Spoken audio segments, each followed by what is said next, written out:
guess it's time to review this thing.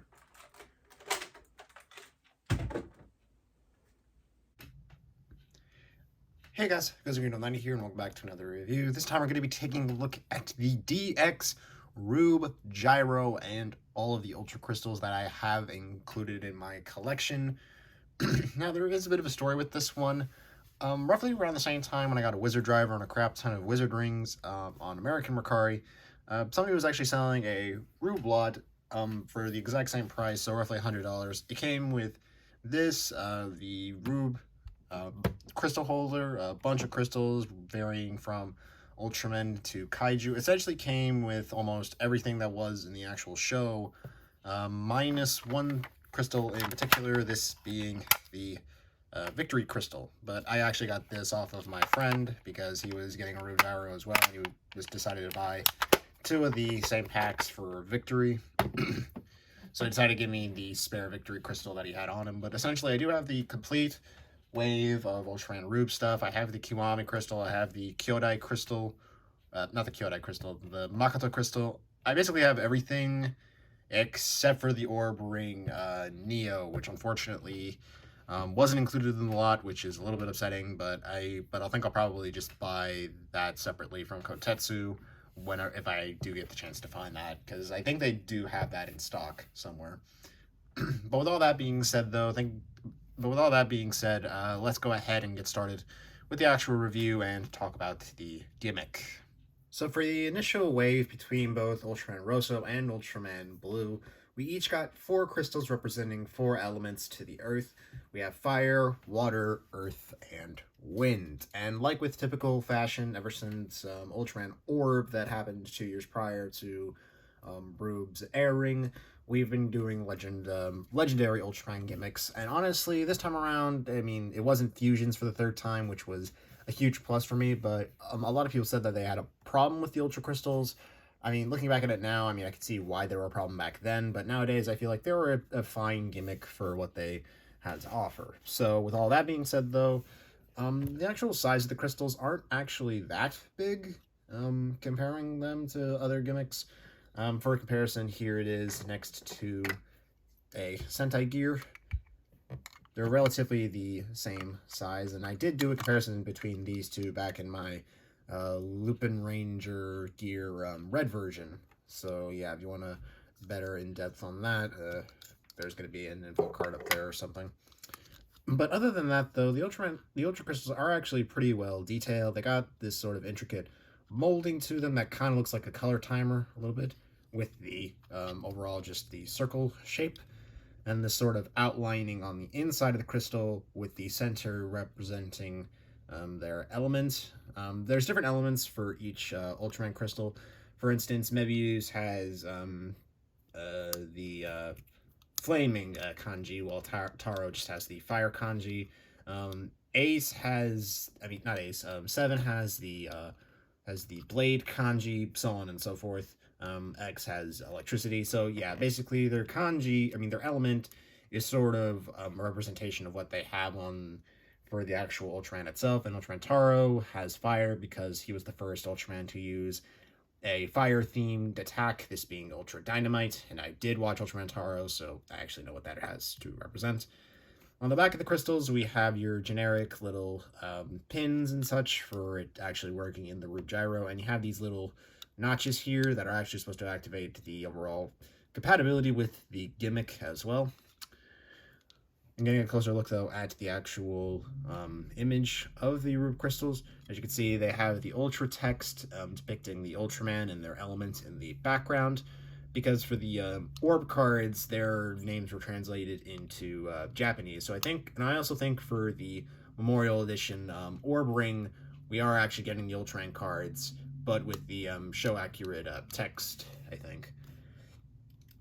But other than that, though, the images that they do use for the Ultraman, they're alright, I can say. Taro's face looks a little bit stretched out in my opinion, but they probably based this image off of an old suit design that they had back in their livestock before they decided to give certain Ultras a refinement for their suits. And the only thing that's missing on these things is a pair of feet.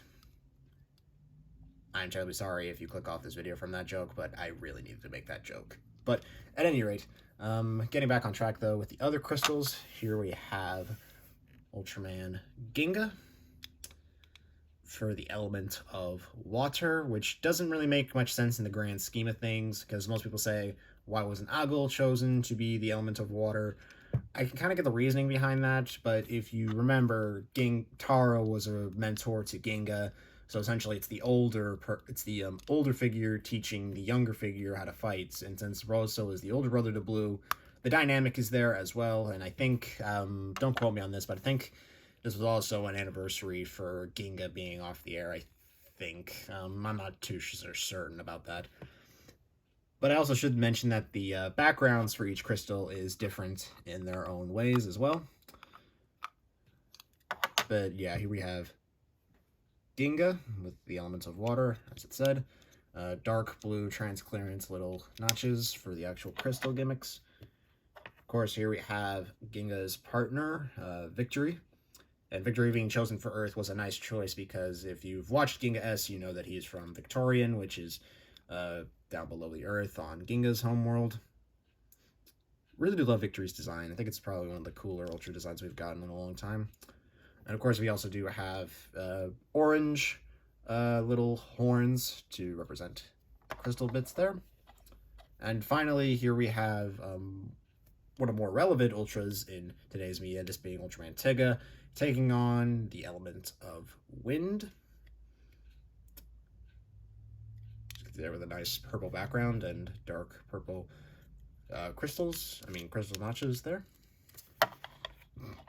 And we got all of those out of the way. Let's go ahead and bring in the Rube Gyro and take a closer look at that.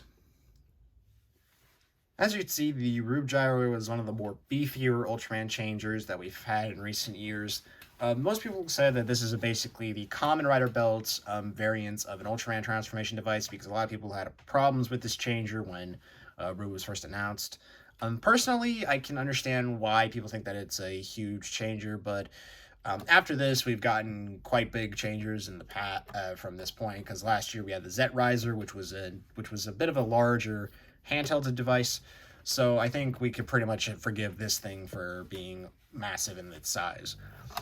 But as you can see, though, it's got a very intricate and well thought out design. Everything's cast in this nice light blue, kind of metallic plastic. We got this track system right here because this thing does open up. We got this nice glossy black cover piece, which is reflective because you can see my overall reflection right there.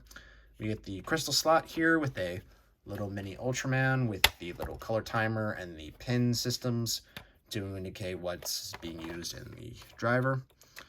And of course, we got these nice little bits of metallic paint as well for the silver bits. And of course, we actually do have these mini slugger designs right here, which is kind of nice as well. And we got this little bit of metallic-ish dark yellow for the diamond at the center. And for the handlebars, we got red metallic paint and blue metallic paint, because on this side it's for Rosso, this side is for Blue, because when they do the transformations in the show, Rosso holds it with his right hand when he's doing the Ultra Rise, and Blue holds this with his left hand when he does his Ultra Rise. So the fact that it tells you what to alternate between two, it works. And of course, I think that the different colored handlebars are a nice touch because this is being used by two different Ultras at the same time. But other than that, nothing else too crazy to write home about. On the back side, we got nice intricate detailing right here, speaker right there, battery compartment, 3 AAAs as the norm, on-off switches on the back. And in terms of holding the Rube Gyro, it's a pretty of a nice fit. It's a very nice beefy changer, like I mentioned, and it's very nice to hold, and it's very comfortable. I have very skinny fingers, and I'm just skinny in general, so I can hold and fit most of these roleplay items really well, in personal opinion. But now that we got all of that out of the way, now we can get into the meat and potatoes of this review. So let's go ahead and switch it on. So here we go. A nice bright white light indicating that everything is in the on position. So now let's get into the transformations and such. So like I said earlier, these little clips here are more or less for the transformations. When the Rube crystals are being used, they normally flick out the horns in any position. You could do the top fin or the two horns at the back. When it comes to being Rosso or Blue for the core 4 crystals, when it has only the horns out, this little notch right here is going to tell the Gyro that this is an Ultraman Rosso form, and when the two horns are down, it's going to tell that it's in the blue formation. And it varies from being really stiff for the horns to come out or very loose, depending on which one you have. So now that we got all of that explanations out of the way, let's go ahead and get into the show.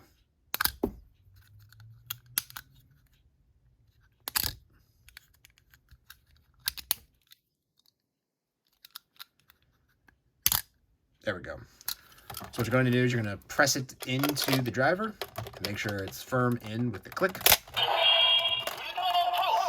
a nice bright LED light with the red, and you get this nice little standby form there. What you're going to do is you're going to pull the handlebars 3 times.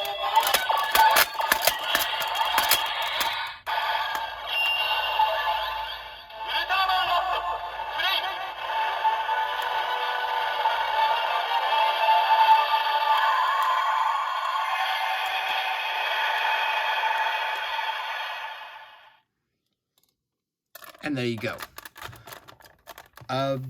Now, the spinning gimmick often doesn't work depending on how you hold it, because as you can see, when I was pulling it, the little disc in the center was supposed to spin with it, but it only worked when I pulled it the second time.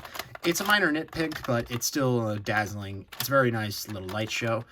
And when you open it up, you actually do get to see the inner mechanisms of the toy itself with these little orbs at the center, like that. And when it spins, it lights up and twirls as well, because you get multiple colors as you're transforming and as you're doing your final attacks as well.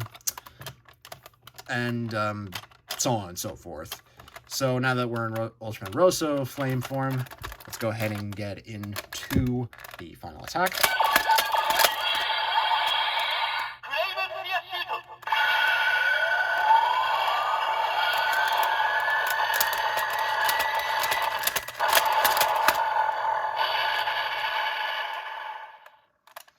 Yeah, as you can see, the spinning gimmick is supposed to work like that, but it didn't want to work for me at all. And you only get one final attack per Ultraman. So when we do it in the blue formation, it's going to be something a little bit different. So let's go ahead and get into that.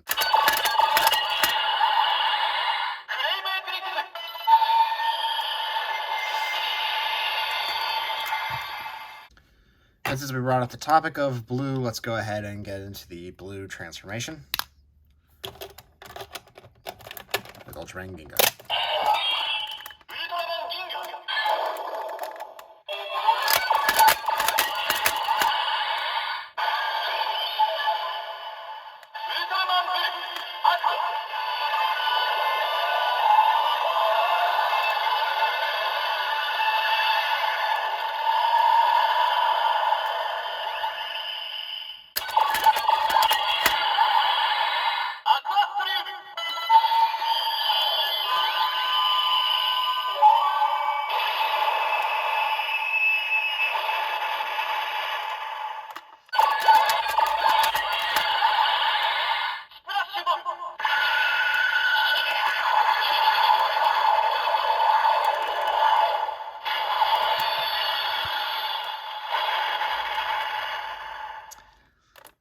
And now for the remainder of this review, everything's going to be silent as we demo both Victory and Tiga's crystals with both Rosso and Blue's forms separately.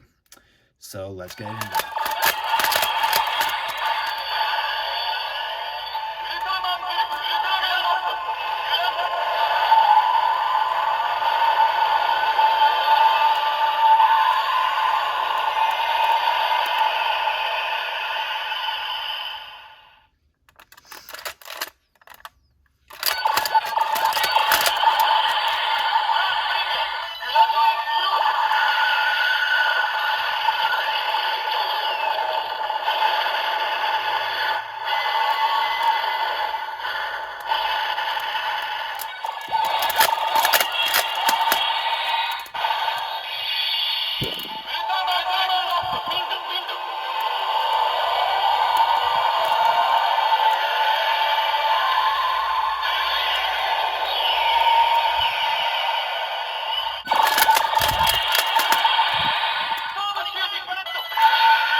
Now, I know that I said I had both the Kiwami and Kyodai crystals in my possessions at the moment.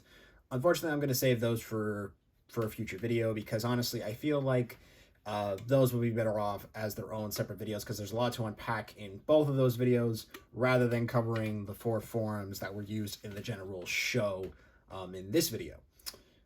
So hopefully you guys, and hopefully that will give you guys enough hype to last for the rest of the week until the next review.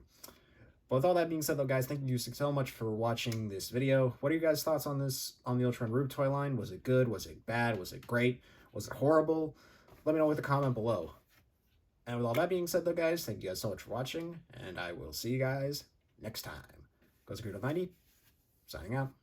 Finally done with that.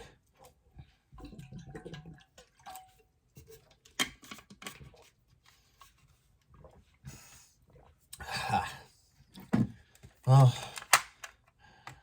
now that that's over.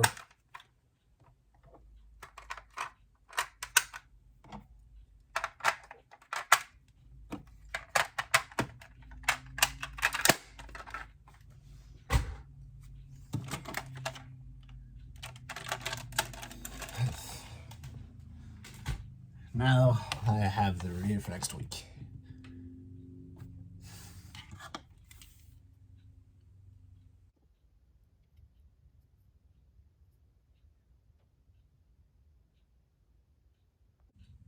You know what? I'm pretty sure it wouldn't hurt anybody if I just took a small vacation. I already got enough to worry about as it is.